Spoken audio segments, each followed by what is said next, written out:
কোন স্বামী যদি মহিলাকে স্ত্রীকে বলে আমার বিনা অনুমতিতে জীবনও বাপের বাড়ি যাইতে পারবা না, তাহলে ওই মহিলার বাপ যদি মারা যায়, স্বামীর কাছে অনুমতি নেওয়ার সুযোগ পাচ্ছে না, স্বামী অনুমতি দেয় নেই, বাপ মরে গেলে ওই মহিলা বাপরে দেখতে যেতে পারবে না, মাকে দেখতে যেতে পারবে না, কেউরে দেখতে যেতে পারবে না যদি স্বামী অনুমতি না দেয়।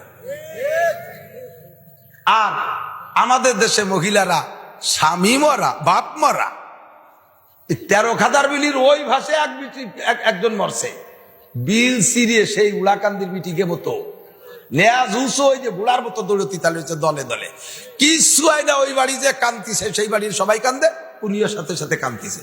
তুই কান্দো কা? কয় সবাই কান্দিছে, সেই তালে তালে কান্দিছে, তাল ঠিক রাহে। একজন মানুষ মহল্লায় বললে পাড়া ভরে গ্রাম ভরে বিটিরা এসে দেখে, আছে না নাই? এ প্রথা আছে না? কারে দেখতে যাচ্ছেন? যেই পুরুষটারে জীবদ্দশায় দেখা হারাম, ওই পুরুষটারে মরার পরে দেখাও হারাম। যেই মহিলার জীবদ্দশায় দেখা হারাম, মরার পরে ওই মহিলাটাকে দেখা হারাম।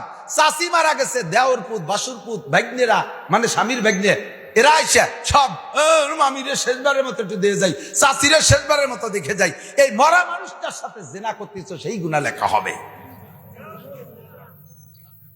চাষিরে জীবদ্দশায় দেখা জায়েজ নাই, মামিরে জীবদ্দশায় দেখা জায়েজ নাই, মাওইরে জীবদ্দশায় দেখা জায়েজ নাই, বাবিরে জীবদ্দশায় দেখা জায়েজ নাই। এই সমস্ত প্রতিবেশীদেরকে যাদের জীবদ্দশায় দেখা জায়েজ নাই, তাদেরকে মরার পরও দেখা জায়েজ নেই। আল্লাহু আকবার।